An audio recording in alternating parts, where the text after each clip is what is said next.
Hello students, welcome to Hiba Max. Students, இந்த வீடியோவில் நம்ம எந்த டாபிக் பற்றி டிஸ்கஸ் பண்ண போகிறோம் அப்படின்னு பார்த்தா about max.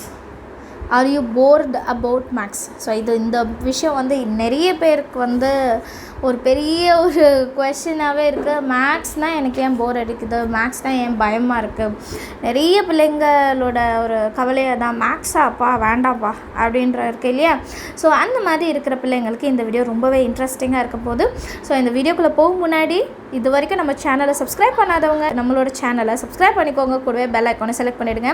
அண்ட் இதில் சொல்கிற விஷயம் உங்களுக்கு பிடிச்சிருந்தா கண்டிப்பாக நம்ம ஃப்ரெண்ட்ஸ் சர்க்கிளுக்கு ஷேர் பண்ணாமல் இருப்போமா, கண்டிப்பாக ஷேர் பண்ணுங்கள். வாங்க இப்போ மேக்ஸ் மேலே இருக்க பயத்தை நம்ம எப்படி போக்கலாம் அப்படின்ட்டு பார்க்கலாம். ஒரு விஷயமா சொல்லிட்டு வரேன். பாயிண்ட்ஸ் எல்லாமே உங்களுக்கு மேக்ஸ் எப்படி வந்து ஒரு ஈஸியான சப்ஜெக்டாக மாற்ற போகுது அப்படின்றத பார்க்கலாம். மிஸ் நீங்கள் என்ன தான் சொன்னாலும் எங்களுக்கு அது போர் தான் அடிக்குது, ரொம்ப கஷ்டமாக தான் இருக்குது, நான் என்ன பண்ணுறது அப்படின்னு நீங்கள் கேட்கலாம். பட் நான் இப்போ சொல்ல போகிற டிப்ஸை நீங்கள் கொஞ்சம் கொஞ்சமாக ஃபாலோ பண்ணிங்கன்னா அடுத்த அகாடமிக்கில் நீங்கள் ஒரு பெரிய சேஞ்சையே நீங்கள் வந்து பார்க்கலாம். சரிங்களா? என் கூட சேலஞ்ச் பண்ணிக்கோங்க. கண்டிப்பாக நீங்கள் இந்த அகாடமிக்கில் வந்து மேக்ஸ் எனக்கு போர் அடிக்கல, மேக்ஸ் எனக்கு வந்து இன்ட்ரெஸ்டிங்காக இருக்குது அப்படின்னு நீங்கள் கண்டிப்பாக சொல்லுவீங்க. அதை என் கமெண்ட் செஷனில் எழுதுங்க. நீங்கள் வந்து ஒரு எக்ஸாமுக்கு ப்ரிப்பேர் பண்ணும்போது முதல்ல சிம்பிளாக இருக்க சம்ஸ் மட்டும் செய்யுங்க. குட்டியாக இருக்கிற சம்ஸ். இப்போ எப்போவுமே நமக்கு எப்படி கொஷின் பேப்பர் வரும், 1 மார்க்ஸ் வரும், அப்புறம் வந்து 2 மார்க்ஸ் வரும், அப்புறம் 5 மார்க்ஸ் வரும் இல்லைங்களா.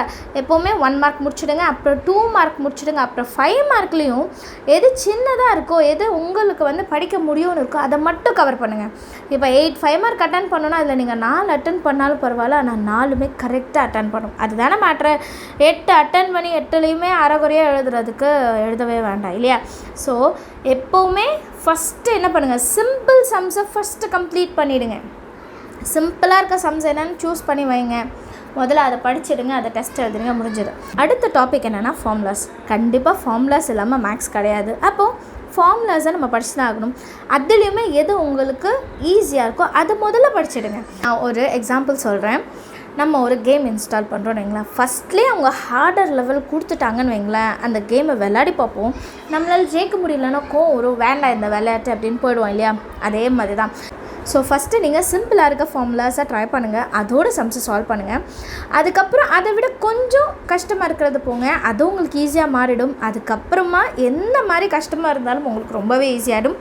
ஸோ எல்லாமே ஒரு கேம் மாதிரி நினச்சிக்கோங்க. அடுத்தது வந்து கொஸ்டின் அண்டர்ஸ்டாண்டிங். நிறைய பேருக்கு இருக்கிற ஒரு கஷ்டமான விஷயமே இதுதான். எங்களுக்கு கொஸ்டினே புரியல, அப்புறம் எப்படி நாங்கள் ஆன்சர் எழுதுறது? கரெக்ட் தானே? ஸோ எல்லாருமே இங்கிலீஷ் மீடியமில் படிக்கிறவங்களும் இருக்கும், தமிழ் மீடியமில் படிக்கிறவங்களும் இருக்கும் இல்லைங்களா. ஸோ இங்கிலீஷ் மீடியமில் படிக்கிறவங்க தமிழில் அண்டர்ஸ்டாண்ட் பண்ணிக்கோங்க. ஏன்னா நம்ம மோஸ்ட்லி தமிழில் தான் பேசுகிறோம், தமிழில் தான் அண்டர்ஸ்டாண்ட் பண்ணிக்கிறோம். அப்போ வந்து இங்கிலீஷில் இருக்காத உங்கள் டீச்சர்கிட்டயோ இல்லை என்னோடய வீடியோவில் எல்லாமே நான் தமிழில் தான் எக்ஸ்பிளைன் பண்ணியிருப்பேன், என்னோடய வீடியோவும் நீங்கள் பார்க்கலாம் இல்லைங்களா. ஸோ கொஸ்டினை முதல்ல நம்ம அண்டர்ஸ்டாண்ட் பண்ணிட்டோன்னா அதுக்கப்புறம் அதில் என்ன சப்ஸ்டியூட் பண்ணணும், என்ன ஃபார்முலா யூஸ் பண்ணணுன்றதை கண்டுபிடிச்சிடுவோம். அதுக்கப்புறம் தானாகவே நம்ம செஞ்சுடுவோம் இல்லைங்களா. அண்ட் தமிழ் மீடியமில் இருக்கிறவங்களுக்கு கொஸ்டினில் ரொம்பவே கிளியராக கொடுத்துருப்பாங்க. அதை படித்தாலே நமக்கு அண்டர்ஸ்டாண்ட் பண்ணுற மாதிரி இருக்கும். அதுதான் தமிழ் மீடியமோட ஒரு மிகப்பெரிய ஒரு ஸ்ட்ரென்த்துன்னு நான் சொல்லுவேன். நம்மளோட தாய்மொழியில் படிக்கிறோம். அப்போ வந்து கொஸ்டின்ஸ் எல்லாம் ஈஸியாக அண்டர்ஸ்டாண்ட் பண்ணிக்கலாம். அது என்ன கேட்டிருக்காங்க, என்ன டேட்டாஸ் கொடுத்துருக்காங்க அப்படின்றத பார்த்தாலே போதும். நான் அதுக்கும் தனியாக ஒரு வீடியோ ரெடி பண்ணிகிட்ருக்கேன். கொஸ்டின் எப்படி அண்டர்ஸ்டாண்ட் பண்ணிக்கிறது, எப்படி அதில் டேட்டாஸ் எடுக்கிறதுன்னு கூடிய சீக்கிரம் அதையுமே நான் அப்லோட் பண்ணுறேன். அடுத்தது ப்ராக்டிஸ் இல்லாமல் ஒன்றுமே பண்ண முடியாது. ஒரு சம்மை நீங்கள் அட்லீஸ்ட்டு உங்கள் எக்ஸாமுக்கு முன்னாடி ஒரு 20 டைம்ஸாவது எழுதி பார்த்துருக்கணும். அதுக்குன்னு ஒரு நாள் முன்னாடி உட்காந்து நான் 20 டைம்ஸ் ஒரு சம் எழுதுறேன் அப்படி கிடையாது. உங்கள் மிஸ் என்றைக்கு நடத்த ஆரம்பித்தாங்களோ அன்னையிலேருந்து எக்ஸாம் வரைக்கும் கிட்டத்தட்ட 3 மாதமாவது இருக்கும் இல்லையா. 3 மாதத்துக்கு ஒருக்க தான் உங்களோட டேர்ம் 1, டேர்ம் 2, டேர்ம் 3 எக்ஸாம் வருது. ஸோ அந்த 3 மாதத்துக்கு நடுவில் அந்த சம்மை நீங்கள் இன்றைக்கி படித்தோமா திருப்பி அந்த சண்டே எழுதி பார்க்கணும், மண்டே படித்தோன்னா அடுத்த சண்டே படித்து பார்க்கணும். கண்டினியூஸாக நீங்கள் ப்ராக்டிஸ் பண்ணால் உங்களுக்கு அந்த சம் கொஸ்டின் பார்த்தோன்னே இதான் ஆன்சர்னு தெரிஞ்சிடும். அண்ட் ப்ராக்டிஸ் பண்ணால் கண்டிப்பாக என்ன பண்ணணும், டெஸ்ட் எழுதி தான் ஆகணும் இல்லைங்களா. செல்ஃபாக டெஸ்ட் வச்சுக்கோங்க. நம்ம டியூஷனுக்கு தான் போகணும், வேறு யாரும் நமக்கு சொல்லணும், மம்மி வந்து பக்கத்தில் இருக்கணும், அக்கா வந்து பக்கத்தில், அப்படிலாம் ஒன்றுமே இல்லை. நான் படிக்கிறேன், நான் எழுதி பார்க்குறேன். செல்ஃப் இல்லைங்களா. செல்ஃப் டெஸ்ட் ரொம்ப ரொம்ப ரொம்ப முக்கியம். அண்ட் அதே மாதிரி செல்ஃப் கரெக்ஷன். வேறு யார்கிட்ட போயும் இதை கரெக்ஷன் பண்ணி தரீங்களான்னு கேட்கவே செய்யாதீங்க. நீங்கள் எழுதின டெஸ்ட்டை நீங்களே கரெக்ஷன் பண்ணுங்கள். சரிங்களா. எல்லாருக்குமே தான் இது வந்து 7th ஸ்டாண்டர்ட்க்கோ 8th ஸ்டாண்டர்ட்க்கோ இல்லை இது 10th 12th பிள்ளைங்க பார்த்தாலுமே எல்லாருக்குமே ஒரே டெக்னிக் தான். நீங்கள் ரிப்பீட்டடாக டெஸ்ட் எழுதுறீங்கன்னா நீங்கள் தான் கரெக்ஷன் பண்ணுவோம். அதை நம்ம என்ன தப்பு பண்ணியிருக்கோன்றது நமக்கு தெரியும். வேறு யாராவது கரெக்ஷன் பண்ணால் அந்த சம் தப்பா நான் திருப்பி செய்கிறேன் தான் சொல்லுவோமே தவிர எந்த இடத்துல தப்பு பண்ணோன்னு பார்க்கவே மாட்டோம். ஸோ அதனால தான் செல்ஃப் கரெக்ஷன் வந்து ரொம்பவே முக்கியம். நான் இந்த இடத்துல தப்பு பண்ணியிருக்கேன்னா ஏன் தப்பு பண்ணியிருக்கேன், அப்போ இது இப்படி பண்ணக்கூடாதான்றது நமக்கு தெரியும் இல்லைங்களா. ஸோ செல்ஃப் கரெக்ஷன் கண்டிப்பாக வேணும். அண்ட் ஒரு டெஸ்ட் இருக்கும், மார்க் வைங்க. 50க்கு நீங்கள் இப்போ வந்து 30 எடுத்துருக்கலாம், அடுத்த டெஸ்ட்டில் 35 எடுத்துருக்கலாம். அதுவே பெரிய விஷயம். அதுக்கு அடுத்த டெஸ்ட்டில் நீங்கள் 40 எடுக்கலாம். ரொம்ப பெரிய இம்ப்ரூவ்மெண்ட்டாக இருக்கும். இம்ப்ரூவ் ஆச்சுன்னா கண்டிப்பாக உங்களுக்கு செல்ஃப் என்கரேஜ்மெண்ட் வந்துடும். எப்போவுமே நம்மளை என்கரேஜ் பண்ணிக்கிட்டே இருக்கணும்.